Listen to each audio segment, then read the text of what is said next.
Txalo bero bat bai, Garazi Etxaburu eta Einaut Zubizarretarentzat.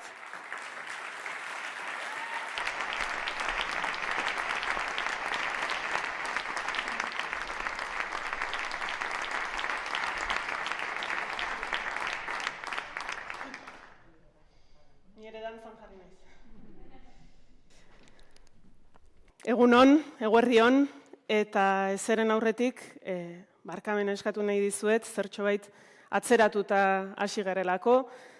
Motibo honengatik, gustatzen zaizkigun motiboengatik izan da, komunikabide dexente etorri direlako, eta entretenituta izan gaituztelako hor kanpoan, beraz, sentitzen dugu, berandu xamarra hasi izana, baina hasiko gara, hartuko dugu bide hau, hartuko dugu Pirinioetako bide hau, eta jakingo duzuen bezala, Pirinio osoan zehar, Iger Lurmuturretik Cap de Creuseraino argiztatzera. Eramango gaitu bide honek aurtengo uztailaren 2an. Aspaldi genbiltzan, Kataluniarekin elkartasunetik elkarlanera jauzia egin behar genuela eta nola egin genezaken bueltaka. Gure arteko harreman estua urtetako kontua izan da. Eta aranon, 2019an, Jumi Libertat ekimena egin zuten. Han Katalunian Montserrat argiztatu zuten, 131 orratz argiztatu zituzten, eta handik pare bat astetara, hemen oso modu espontaneoan, oso modu autonomoan, Oiartzuarrek eta han inguruko eskualdekoek Aiako harria argiztatu zuten. Eta gero, modu oso organiko baten, mendiz mendi eskualdez eskualde olatu bat sortu zen, Euskal Herri osoan zehar, elkartasunezko olatu bat, eta beste hainbat eta hainbat gailur argiztatu genituen. Oroituko duzuen bezala, Aizkorri, Txindoki, Anboto, Gaztelugatxe, ederra izan zen. Eta ekintza horiek izan ziren gaur ona ekarri gaituztenak. Ekintza horiei esker topatu genuelako heldulekua, Katalanekin, elkartasunetik elkarlanera jauzi hori egiteko heldulekua. eta horregatik, diodan bezala, uztailaren 2an ekintza ederra izango da, esperientzia ahaztezina, baina egun horretatik harago ere, izango du sakoneko eragina, izango du sakonagoko dimentsio bat, eta dimentsio politiko horri buruz hitz egiteko, hemen ditugu Amalur Alvarez eta Josu Etxaburu bozeramaileak. Zuena da hitza.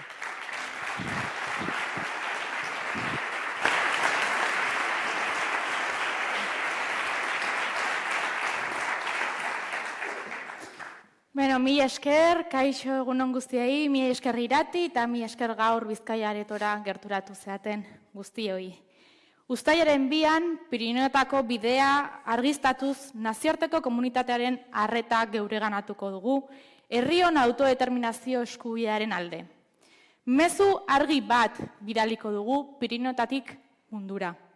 Katalan eta euskal herritarrok libre eta burujabe izan nahi dugu. Gure etorkizuna erabaki nahi dugu, eta herritarron borondatea entzun eta errespeta dadin eskatzen dugu. Ez gehiago, baino ez da gutxiago ere. Lurralde bateko herritarren gehiengoak estatu berri bat sortzea hautatuz gero, posible izan behar da, herri borondate demokratiko hori bururaino eramatea. Demokrazia eta askatasun kontu bada. Zein garrantzitsua dan, Amalur? Zein garrantzitsua dan gure ahotsa eta kontakizuna nazioartean entzutea. Guk argi dugu erabakitzea askatasuna erabiltzea dela.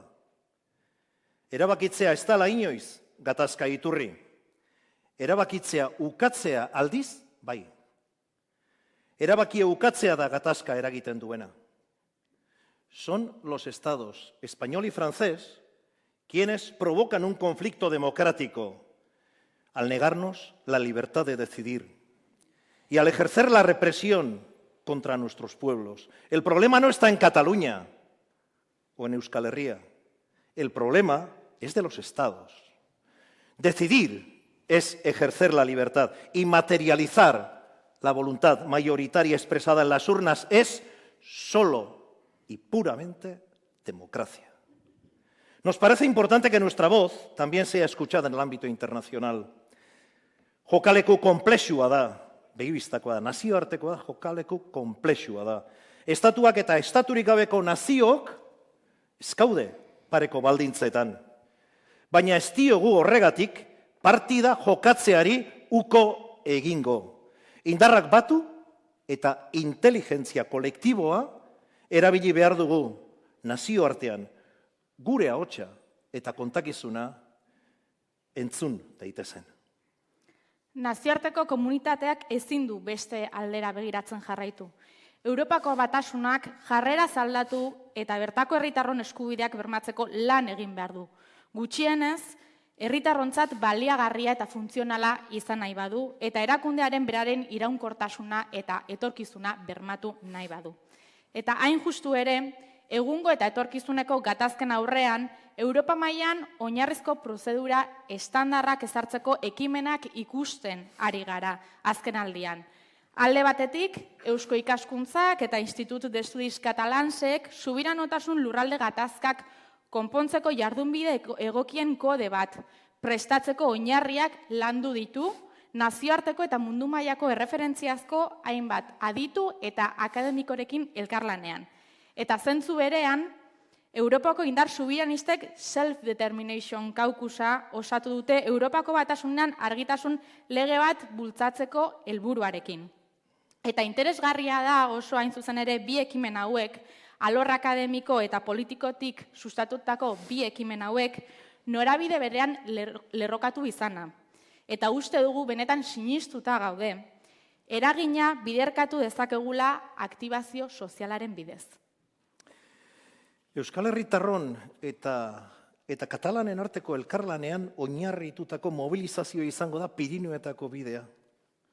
Ez da gutxi, 1929an, Jose Antonio Agirre eta Luis Companys lehendakariak elkarrekin erbestera abiatu ziranean, La Junkeratik gertu, Pirineoak zeharkatuz, mezu argi bat utzi ziguten ondorengo belaunaldiei. Gure borrokak, borroka partekatuak dira. Parteka dezagun beraz, baita ere, askatasunerainoko bidea. Bi herrion arteko elkartasuna etengabea izan da. Hemendik ara bidali dugu, eta handik ona, jaso. Urrats bat gehiago egingo dugu orain, elkartasunetik elkarlanera jauzi eginez. Eta zentzu horretan, Pirinotako bidea Euskal Herriko eta Kataluniako entitate sozialek elkarlanean antolatutako lehen mobilizazio herritarra da. ANC, FEK eta gure eskugara antolatzaileak eta Omnium Cultural eta Artistes per la República laguntzaileak. Epe luzerako elkarlan baten abiapuntua izango da ziur. Estamos convencidas de que será el punto de partida de una colaboración a largo plazo, porque catalanas y vascas, y como no las gallegas también, compartimos el terreno de juego del Estado español y unirnos, aliarnos, nos da fuerza, nos refuerza. Y al igual que en el panorama internacional, el del Estado sabemos también que es un escenario muy complejo. Pero estamos convencidas de que debemos estar atentas para aprovechar cualquier ventana de oportunidad que pueda surgir. Begira, Europako beste herri batzuekin ere partekatzen dugu, burujabetzarako gogoa. Herri eskoziarrarekin, irlandarrarekin baita be, galestarrekin, gallegoekin, korsikarrekin eta baita bretoiekin ere. Herri bakoitzak bere errealitatea izanik ere, bakoitzaren asmoak gauzagarriak beharko lukete izan. Trabarik gabe eta mugarik gabe. Herri batek, burujabetzarako bidean aurrera egiten duenean, gainontzeko ere urratzen die bidea. Honen bestez, arreta handiz jarraitu behar dugu, herri hauetan gertatzen dana. 2014an, eskoziarrak autodeterminazio erreferenduma egitear zeudenean eta katalanak azaroaren 9ko konsulta egitera zijoa zenean, Euskal Herritarrok mosaiko erraldoi bat egiten ari ginen Zurriolako hondartzan. Gogoan izango duzu zuetariko batzuk. Han alkartu ginalako beste hainbat aldiz moduan. 8 urte ez dira ordea, enbalde pasatu.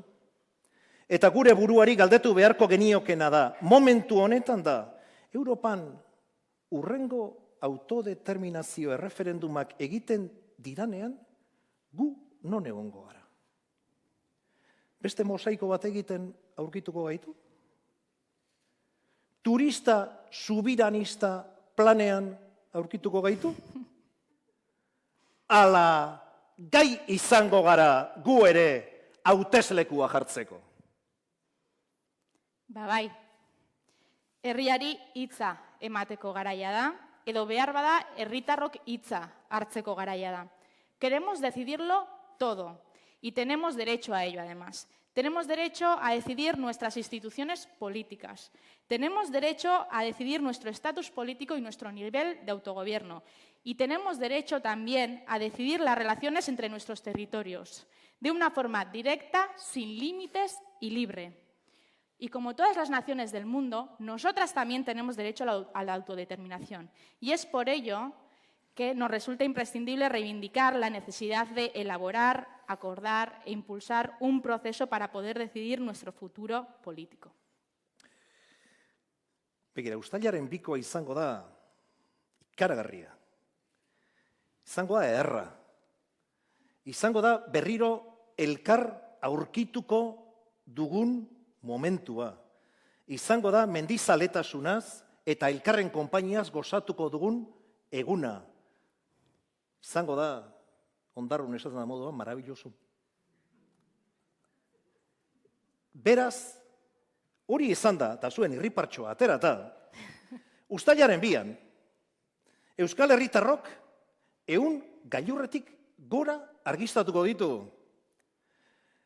Baina argi esan behar da baita ere, gure gailurra ez dala Pirineoetan eta Pirineoak argiztatzea. Gure gailurra eta helburua 8.000ko bada. Herri gogoa, berpiztu nahi dugu. burujabetzarako prozesu bat abiatzeko. El 2 de julio vamos a iluminar más de 300 cimas, pero queremos dejar claro que nuestra cima no está en los Pirineos. Nuestra cima u objetivo es más bien un 8000. Queremos volver a activarnos masivamente para emprender un proceso soberanista. Gure 8.000koa zain dugu, baina dakizuen moduan, inork ez ditu sekula 8.000koa bakarrik egin. Horrelako espedizioetarako talde trebatu bat behar izaten da. Honen bestez, 100 gailur argiztatzea baino askoz garrantzitsuagoa badakizua zer izango dan. 200 herri, hiri, inguru aktibatzea. Hori izango da, baita be, gure erronka hemen geratzen diren edo garen ontzat. Mobilizazioak erabakitzeko eskubidearen aldeko dinamika Euskal Herri luze zabalean indartzeko balio behar du. Jende berria batzeko gurera, taldeetan erreleboak emateko, eta baita ere gure sarea indartzeko. Poltsiko bete lan daukagu, nik izango nuke poltsiko, galtza eta abarreko, hau da, lanez gainezka gaudela ondo dakizuen moduan. Auzoz auzo, herriz herri. Espedizioa prestatzeko unea da, jaun eta Andreok. Hortara etorri gara gaur, espedizioa prestatzera, bidea ibiliz egiten delako. Beraz, har dezagun bidea.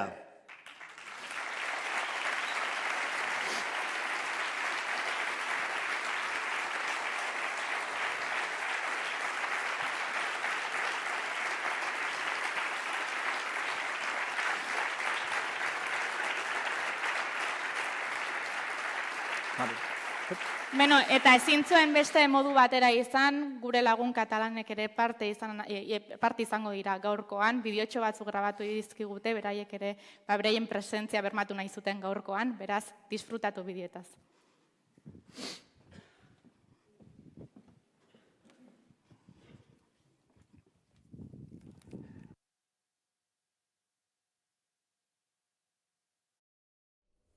Egunon, compañeros de Guresco. Hoy es un día importante. Hoy es el día en que empieza a andar el proyecto de la Vía Pirinenca.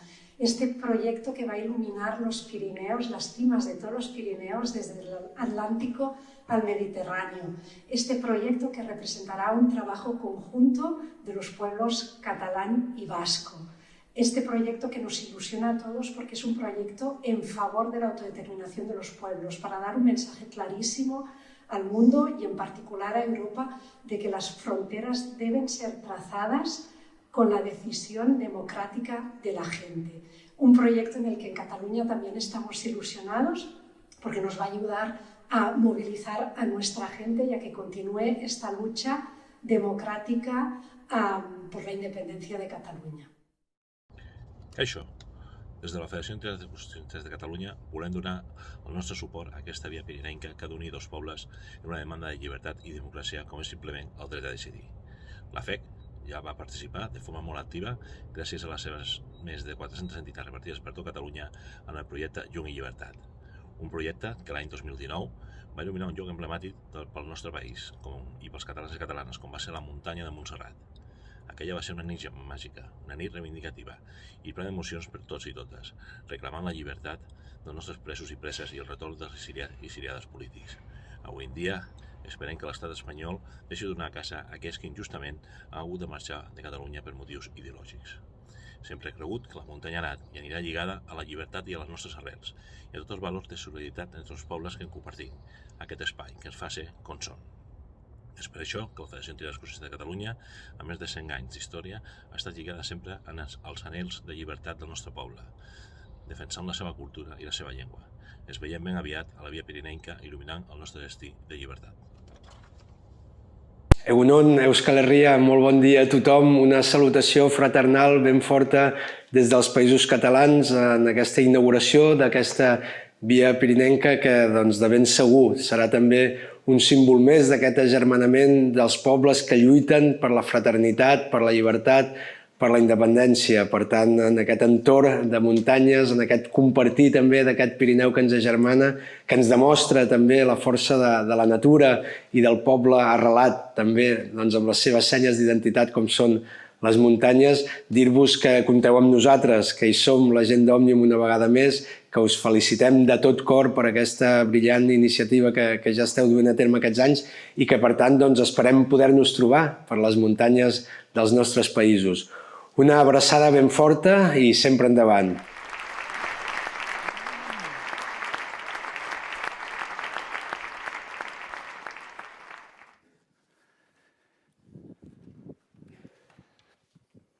Andere, jaunok, eguardior.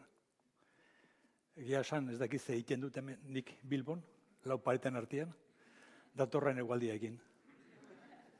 Adixide mina badut, Adolfo Madanabitia, eta beti esaten dit, ikasi berdek ezetz esaten. Eta gaur hemen noski bere esanak ondo tortzen zaizkit.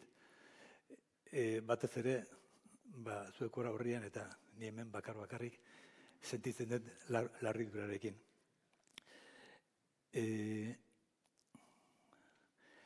Ura, Adolfo Madanabitia ni bezala, bizitza osoa darama, mendigailu horretarako bideak esploratzen. 1980an, biok, Txomoluma, Everest, esaten diogun, mendizalen mendebaldatorrok, ego mendebaldeko horman eskalatzen ari ginen. Beste 8 eskualdun eta 12 xerpakin batera. Han ginen bide zail eta eder hartan, zintziliaturik. Adolfo eta biok gustora ginen bat besteren onduan. Denda txikian, gabetan, gure izerdia dastatzen, bestearen izerdia dastatzen, bestearen humorearekin parre ginez, sokakidearen beldurra eta emozioa partekatuz. Horrengatik, lanera jotea tokatzen zitzaigunean, beti batera joten ginen. Ez genuen beste sokakide batekin jun nahi, biok beti batera. Mendi handietan, Everesteko, Txomolumako, Ego-Mendebaleko horma, gune mirestua da. Horma hartatik, lehenengo joera eta bakarra 1980 arte, Britaniar espedizio indartsu batek lortuzun. Gurea bigarrena nahizun izan. Gure talde osoa utopia bat bizitzen ari ginen. Britaniarrek Champions talde bat osatzen zuten. Non, besten artean, Doug Scott, Douglas Huston, Chris Bonington zeuden. Barclays Bank diruz sostengatzen zuen eta Inglaterrako erregina etxea babestu. Guk bigarren mailako mendikuzaleok ginen. Gurea Euskal Mendizale Federazioa eta BBKak babesten zuten. Adolfo eta biok 3 egun igaro genituen 7.500 metroetatik 8.100 metrotaraino soka trinkoak horman josten. Gora aldera irtetzeko puskarik zailena, 8.100 metrotik 8.150 metrotarainoko Pako Txabarri eta Josu Berezi hartuak zabaldu zuten urrengo biegunetan. Handik 5 egunetara, 1980ko urriak 15ean, Jose Luis Zuluaga Zulu, Mari Abrego zenak, Josema Casimiro eta Juanito Jorzabal 350 metroetan ipini genituen dendetan lo egin zuten. Sarri inguru haietan gertatzen den bezalaxe, urri erdialdera haize bortitzak arrotzen dire. Lagunek elkapa latza igaro zuten, haizeak gogor jozun kanpin dendetan eta dendak eusten igaro zuten gaba. Urrengo alban, gora ezinean bera jozuten. Ez ginen gai izan berriro 8.350 metrotara iristeko denda eta asmo berriekin. 3 hilabeteko utopia bukatutzat eman genuen. Porrota, gailurrik ez, baina mendi erraldoi bateko bide eder bat jorratu genuen. Etxera bueltatzerakoan, etxetikan, atere ginenetikan, beste batzu ginen. Zailduagoak, mendizale hobeagoak, persona osoagoak. Gure utopia bizitzeak, utopiak elikatu gintuen. Mendigo izale zailduok esaten dugu, gailurrak garrantzia duela. Mendigo izaleok beti mendigailurra du helburu. Baina gailurra bera baino garrantzitsuago zaigula bidea. Bidean osatzen da mendigo izalea. Bideak egiten gaitu. Bidean ikasten da mendigo izale ofizioa. Eta persona osoa izateko ofizioa baitere. Gailurrerako bidea barneko bidaia suertatzen da. Izan litekenatik baiezkora. Eta inxusen horretan datza mendigo izaletasuna. Nazioaren askapenarako bidaia. Uztailak 2an, katalandar eta euskaldunen artean 300 mendigailur igotzeko saioa abian dago. Ekimena indartsua da. 300 gailur horiek, gailur zabal eta luze bat osatzen dute. Gune miresgarri hartan, 2 nazio horren biztanleok gure burua aldarrikatuko dugu. Eta gailur horietara eramango gaituen bidea osatzeak, barne bidaia izango da, baita ere gure nazioentzat. Eta bide horretan, 2 nazioek ikasgai asko gure ganatuko dugu. Bidea luzea da, baina ezin ederragoa. Bidai horretan gure izakera sortzen joango gara, osatzen. Ezinbesteko bidaia dugu. Gailurra ondoren jetxera dator, eta ondo dakigun bezala jetxera igoera baino latzago bilakatzen da. Uztailak 3an hasten da jetxera. Uztailak 3an jarriko gara egiazko helburuaren bidean. Uztailak 3tik aurrera dugu erronka. Indarrez, okupazioz, menperakuntza bitartez, zatitu dituzte estatu moderno eta ustez demokratikoek hainbat nazioak. Atzo, gaur eta bilaretzi. Gertatzen eta gertatuko da. Estatuek eta menperatutako komunitateko biztanleen diruarekin antolatu dituzte gudaroste, poliziak, segurtasun indarrak. Zertako? Muga berriak zorrotz mantendu ahal izateko. Aituena bezala, atzera noa berriro. 1985 Arabar espedizio batean partaide izan nintzen. Xabier Garaioa sokakide Naparrarekin batera. Arabako lagunek lehenengo 8.000 metro zuten, eta Xabier eta biok antxen egon ginen antolatzen eta espedizio gauzatzen laguntzen. Txoiu mendia 8.201 metro genuen helburu. Eta Nepaletikan abiatu ginen. Txoiu mendia Tibet eta Nepal arteko mugan dago, baina muga izanik ere Nepaletiken sartzen baldin bazea, Nampala 5.000 metrotako mendatea glaziarra igaro eta jetxi batzea Tibet aldera. 1900 eta orduan nahizetan Nepaletiken sartu, Tibeten sartzen zea. Gara egiten dagoenekoz bazen ezen Tibet, baizik eta Txina. 1950 urriak 7 armada txinatarra Tibeten sartu eta herrialdea menperatu zuen. Eta txinatarrak ezan zuten, askatasun baketsua burutu zutela. Hau da, Tibet askatu zutela. Hau da, Tibet bere azun identitate, nortasuna eta izakera propiotik askatu omen zuten txinatarrek. Interesgarria suertatzen zaigu Txina estatuaren hitz maltzur horiek. Indartsu naiz, armada indartsu dut, zu apala eta lasaiatzea, agian paketsu bat ere espirituala, eta zure izanagatik askatuko zaitut. Hizkuntza, erlijio, ohiturak, monasteik ere kenduko dizkizut. Horrela, zurengandik askatuko zaitut. 1985ko apirilak 15ean, Xavier Julio Alberdi eta Irurok, Nampala mendatea igaro eta Tibetara jetxik ginen.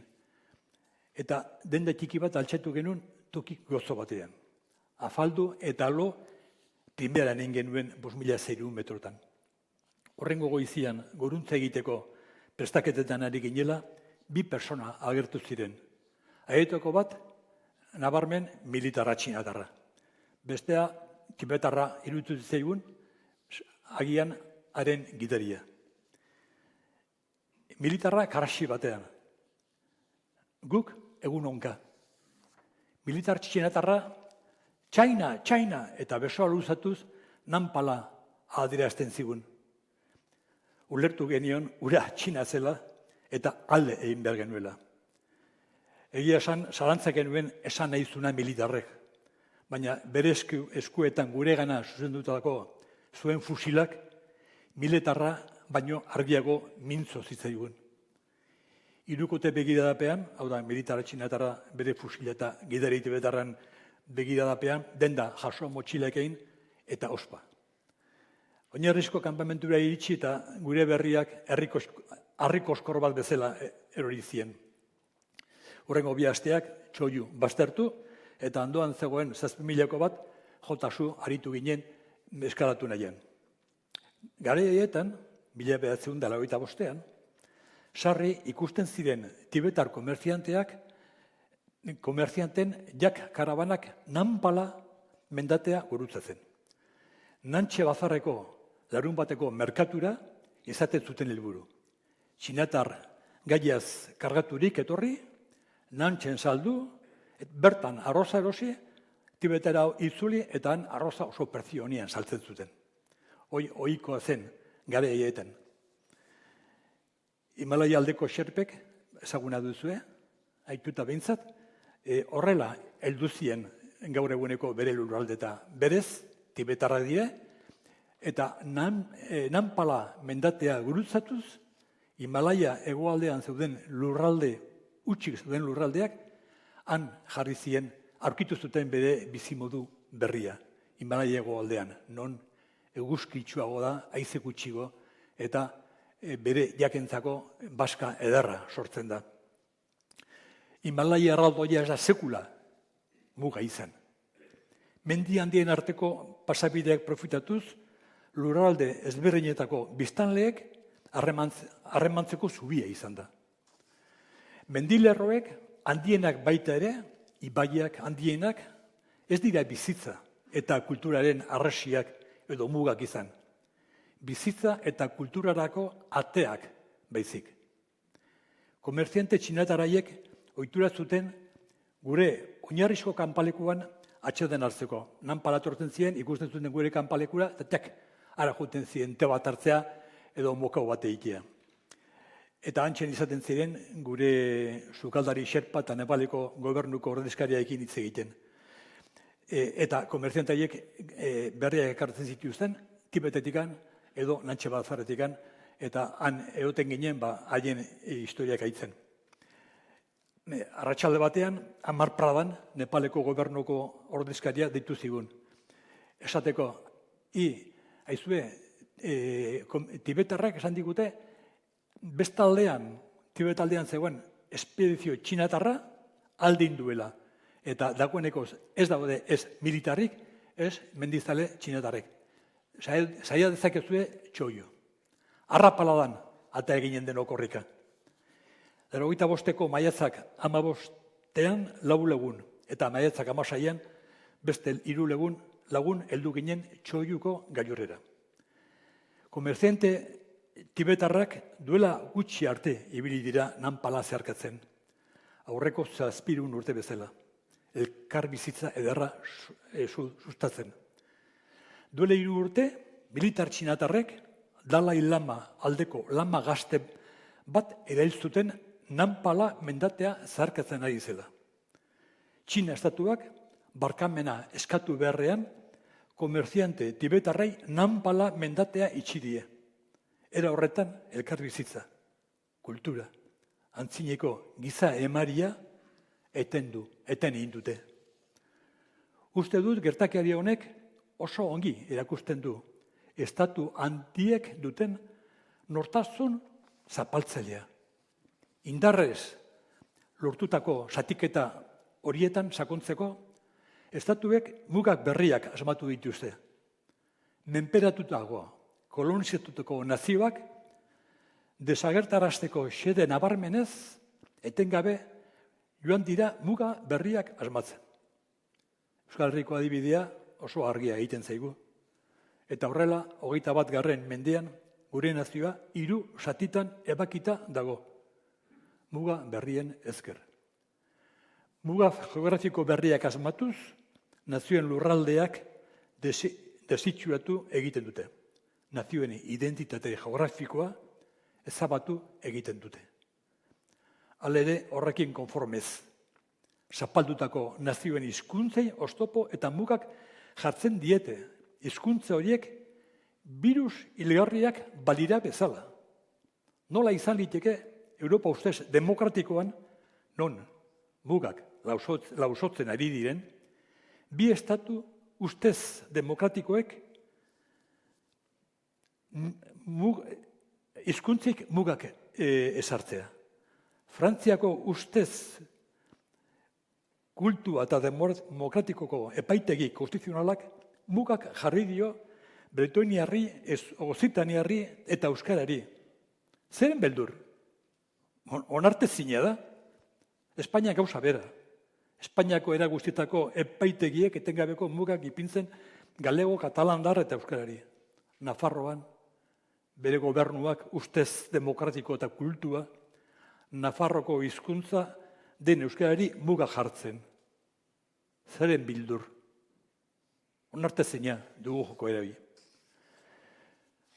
Oinamendituko 300 gailur argiztatuko ditugu uztailak 2. Bi aldetako komunitatean arteko zubia izan diren oinamendiak argiz marrastuko ditugu.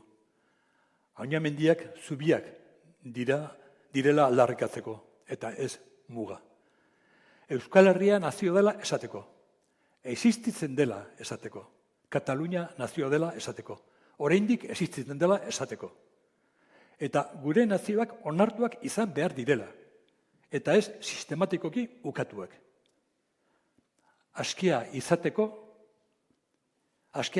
gogoa, ona da. Ez da txarra.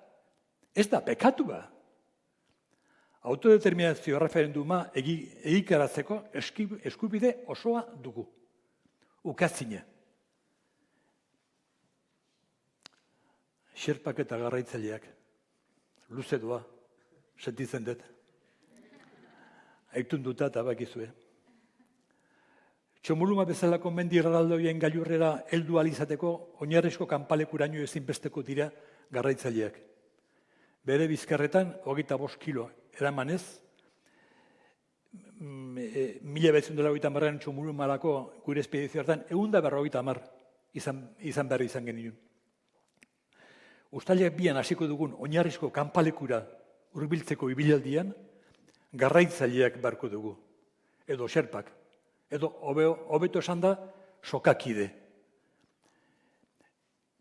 Jetek bakarrik, indartxo eta azbotz beterik izanik, ere, zaila izango du erreferendum batera igotzeko dagoen maldak bakarrik ilo. Sokakideak beharko dugu.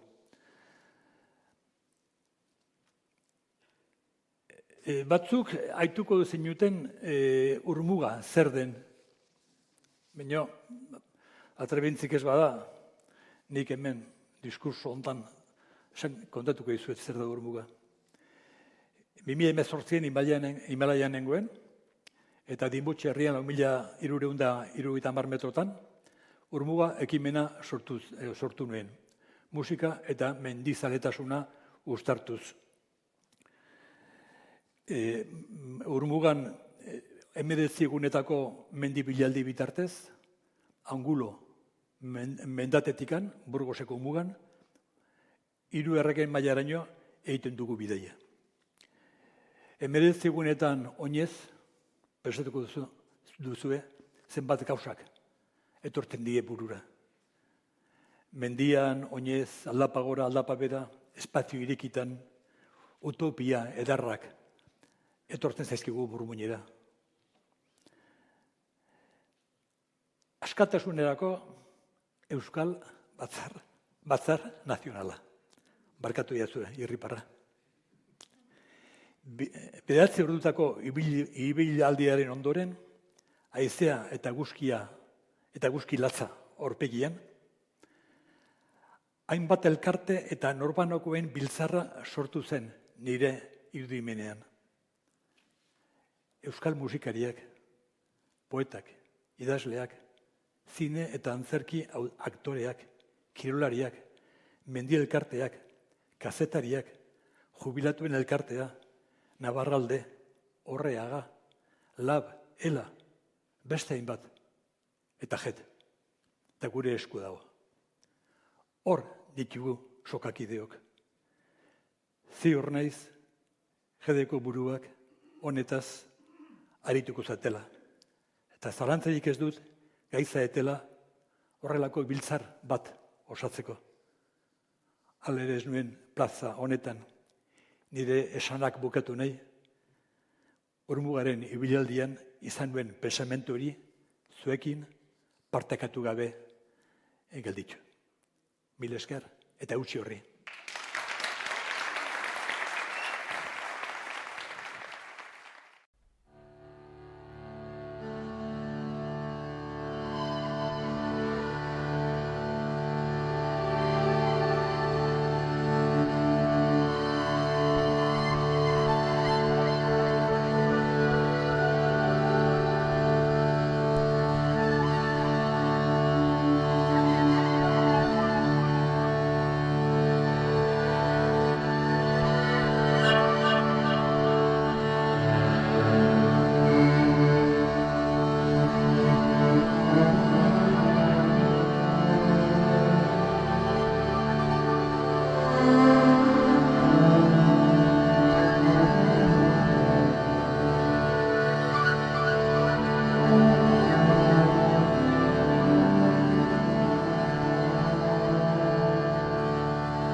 Eskerrik asko berriz ere bioi eta nola ez Felipe Uriarteri, hortik eixeri zaigu hor nunbait. Izugarri ederra eta inspiragarria izan da zure hitzartzea. Asko daki Felipek gailurrez, lehen aipatzen izkizuen gailur berde eta gorri ez badaki zer, gorri ez bereziki. Eta kontatu nahiko nizuekena horixe da, guk argaztatuko ditugun gailur hoiek, 300 gora izango diren hoiek, gailur berde eta gailur gorri bezala banatu ditugula. Gauza bategatik, bakoitzak ere jakin dezan ze gailurretara joatea egokituko zaion hoberen. Gailur berdeak ez dute aparteko zailtasunik izango, eta jende gehienarentzat irisgarriak izango dira. Honen bestez, izen ematea irekia izango da. Gailur hauetan bilduko da jende gehien, baina hala ere aforo mugatua izango dute, jende masifikazioak saieste aldera eta ingurumena zaintzeko intentzioarekin. Gailur gorriak berriz, mendizale trebatuagoentzat, Felipe bezain trebatuak izan gabe ere, mendian gehiago ibili diren hoientzat izango dira egokiak, eta horregatik izen ematea itxia ez, baino mugatua izango da. Eta mendizalek, espreski idatzi beharko diote antolakuntzari, gurekin harremanetan jarri, eta aukera izango dute gailur hoietara joateko. Kontuan izan beharko dugu edozein kasutan, gailur berde ala gorri, guztiek dutela beraien arriskua, baino segurtasun neurri guztiak hartuko ditugula, eta beraz, lasai eta patxada ederrean egin ahalko ditugula igoera eta jeitsiera ere, iluntzean. Izen ematea, martxoan jarriko dugu martxan gailur berdeen kasuan, eta gailur gorrien kasuan gaurtik aurrera idatzi daiteke eta izen eman daiteke. Herri bakoitzak gailur berde bat izango du izendatuta, eta honen bestez, Pirinioetako bidea .eus webgunean sartuz gero, izen emateko aplikazioara jutean, nongoak garen jarriz gero, iradokiko digu ze gailurretara jutea dagokigun. Idea litzakelako, herrikideak elkarrekin jutea, autobusa hartuta, gizakateetan egin izan dugun bezala, elkarrekin jutea. Hala ere, nola ez, irekia utziko dugu, edonork beste dozen gailurretan izen emateko aukera hori ere, nola ez. Eta gailur gorrien kasuan, esan bezala, e-mail bat egongo da, eta Pirinioetako bidea abildua gure euskodago.eus izango da. Hortik aurrera esan bezala, kontu guztiak beraiekin zuzenean kudeatuko ditugu. Eta, besterik gabe, oroitu dezagun berezia izan zelako, iaz, uztailaren 10ean, Aiako harrian eta Pedraforkan egin genuen ekintzaura, ura izan zelako, aurtengo uztailaren 2an egingo dugunaren keinu bat, lagin txiki bat, ederra izan zen, ikustagun ba.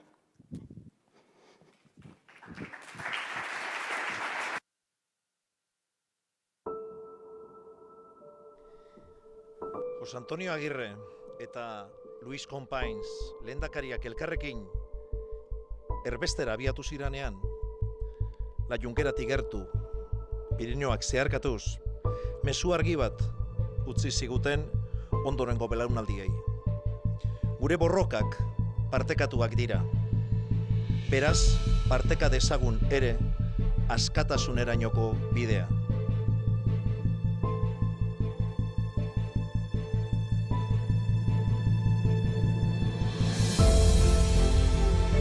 Amb aquesta via pirinenca, com ja han dit els companys, el que farem serà reclamar l'atenció de la comunitat internacional per aquesta causa justa del dret d'autodeterminació dels pobles.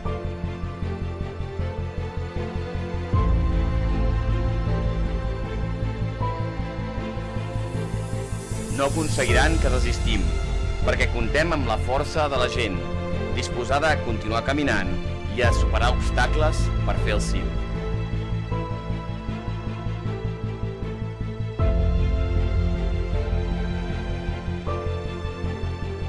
Con esta movilización conjunta vasco-catalana queremos remarcar nuestro compromiso ciudadano de colaborar y sumar fuerzas en ese camino hacia la plena soberanía.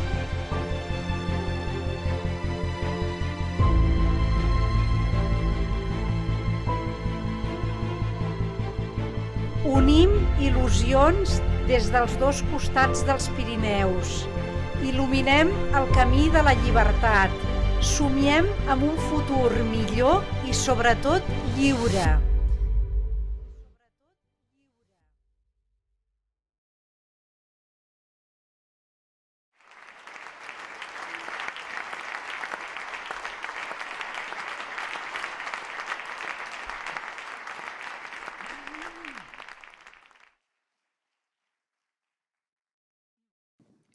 Kaixo denoi, Eusko Jaurlaritzaren izenean, broma. Enaute zailburu iten datu, momentuz, ikusiko dugu. Ondo zaudete? Orain arte bai, poste naiz. Gure eskukoek gaurkoa bukatu nahi zuten, egin nahi zuten zerbait polita, zerbait berezia, zerbait fina. Azkenean ni etorri naiz. Zandiate, azeran beste ideia bat zutela buruan, egin nahi zuten gaurko bukatzeko horrelako performance berezi bat edo, kontatu diatenez antolatzaileek, pixka bat bildu nahi zituzten Euskal Herria eta Katalunia, batu nahi zituzten, beraiek buruan zeugaten halako ideia bat, esan diatenez antolatzaileen kontua, ekarri nahi zituzten Alex Txikon eta Uriol Junqueras, zagarri nahi zituzten hemen Artzai Andrez Jantzita biak, eta batetik Alex Txikonek zulatu behartuen harri bat, kolpeka, eta bestetik kolpe horiekin sortutako erritmoaren gainean Uriolek bota behartuen rap bat. Baina azkenean ez da atera, ez dakit nork esan duen ezetz, Uriolek edo Alexek, baina hemen nago ni, eta hori da emaitza behintzat. Gustatu zaite ekimena, Pirineotako bidearen kontua, iruditu zait oso fina, autodeterminazioaren alde Pirineoetara joateren kontua, iruditu zait oso lotura fina dela, Pirineoak eta autodeterminazioa lotzearena. Ez dakit sekula izan zareten Pirineoetan, nik duela 4 urte egin nuen, nire lehenbiziko 3000koa, eta autodeterminazio handia behar da, handia, Gauza, denok ezagutzen dugu, akizu berzio atseginena, denok irizten zaizkigu argazki horiek, jendeak tontorrean pozik, 3000ko bat egin dut, sekulakoa, naturarekin konexioa, eta jendea baina horrek ez ditu esplikatzen horren atzean zer dagoen. Hortaz jabaten zaraia bertara joan dakoan. Horrek ez ditu esplikatzen esaterako 3000ko bat egiteko ez natu barra daukazula goizeko 5:00. Ze autodeterminazio behar den. Zeudenik, oporretan nago, eta ez natzen ari lanera joateko baino lehenago.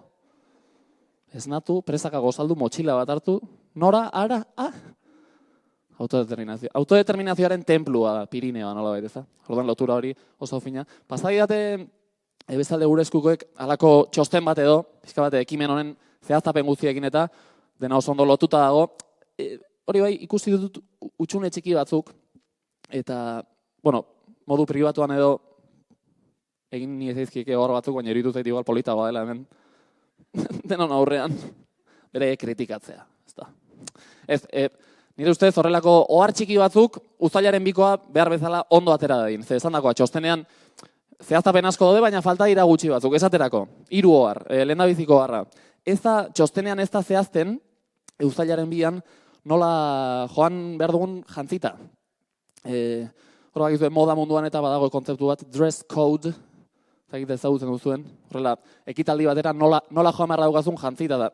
Iruditzen dut importante dela, ze batetik, Pirineotan mendian ospatuko da, baina bestetik izango da horrelako ekitaldi historiko bat, nazio artetik ikusiko gaituzte orduan, ondo legoke igual pixka zehaztea, nola joan behar daukagu mendiko arroparekin edo kalez jantzita. Igual oharra upasa katalan egiz euskaldunentzat. Mendiko arropa eta kalekoa sinonimoak dira antza. Biztan den moduan. Kuriosoa, joan gero poteatzera, jendea ateratzen da poteatzen ari den euskaldun bat prest dago 3000ko bat egiteko. Edozein, orain, trago gaudu da guazen, ez da? Orduan pasa ohar hori katalanei, batetik hori, eta katalanak aipatuta, noski, eurekin elkarlanean aritzera goaz, denok elkartuko gara, eta bigarren oharra, bakizu, bi herrien aldarrikapenak elkartu, eta gure artean gaztelera hutsean aritzea, ez, pizkat, horrekin oso kontentu dengo dira espainolak, zangote. Bai, autodeterminazioa baina. Orduan, badakit hor badaudela muga batzuk, ez dugula elkarren hizkuntza hain ondo ezagutzen, baina diot, ondo legokela, mendiragoa zenez, igual uztailaren birako, pizkat lentxeago, ateratzea eskuliburu moduko bat, mendian oso ohikoak diren esaldiak, euskaraz, katalanez, pizkat itzulita, era bat gazteleraz aritu beharrean, sikiera esaldi batzuk izan dizagun elkar ulertzeko bakoitzaren ama hizkuntza, bakizu, eskuliburua batera. Mendian esaten diren esaldi betikoak, animo, gutxi falta da. Anims, ja falta poc. Horrelako, tontorra iritzitakoan betikoa jateko, asko entzuten da mendian. Nahi duzu sardinila bat? Bols una sardineta? Horrelako batzuk, Edo lesio horren bat balego, igual ja goiti berakoan, zaintiratu bat. Un zaintirat. Findu egin behar da pizka bat. Zaintirat. Uztailaren arte badaukagu denbora. Eta bukatzeko 3. oharra eta azkena, honekin jabanoa. Iruditzen zaitu harrik importantena dela gainera, ze ekimenaren oinarria bera da gainera, argia, ez da? Aipatu da, 300 tontor elkartzera goazela dena argizatzera goaz, ze material beharko den, 100 milaka lanpara, farola berezi beharko dira. Nik uste dut, kontutan izan beharra daukagula, ekimen ontara, ez goazela edonorekin, katalanekin batera goaz. Orduan, iruditzen zait, ondo legokela uztailaren 2 baino lehen, zehaztea nork ordainduko dituen lanparak. Zerrik asko!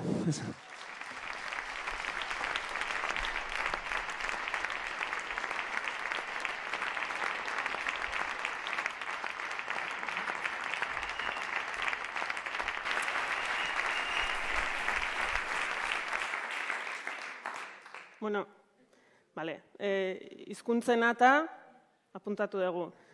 Diru kontuena, bueno, serio ibiltzeko kontuak izaten dira beti, katalanekin eta beste dozeinekin ere. Baina, Antion, dress codea badaukagu, Ez zera oso adibili. Hau, dress codea badaukagu. Bueno, besterik gabe eskerrik asko, Antion, Garazi, Eñaut, Felipe, ekitaldi honetan parte hartu duzuen guztiei, nola ez, gure bozeramaile Amalur eta Josuri ere. Eta eskerrik asko gerturatu zareten guztiei, bakizue. Bihartik aurrera, gailurra zain dugu, herriz herri, auzoz auzo, prestatu behar gera, espedizio taldeak prestatu behar ditugu. Dakizuen bezala, gailurra Pirinioetan bakarrik ez, gorago ere jarri diogulako gure buruari, eta horretarako indarrak hartzeko eta prestatzeko unea daukagulako. Besterik gabe, mila esker, eta horren arte.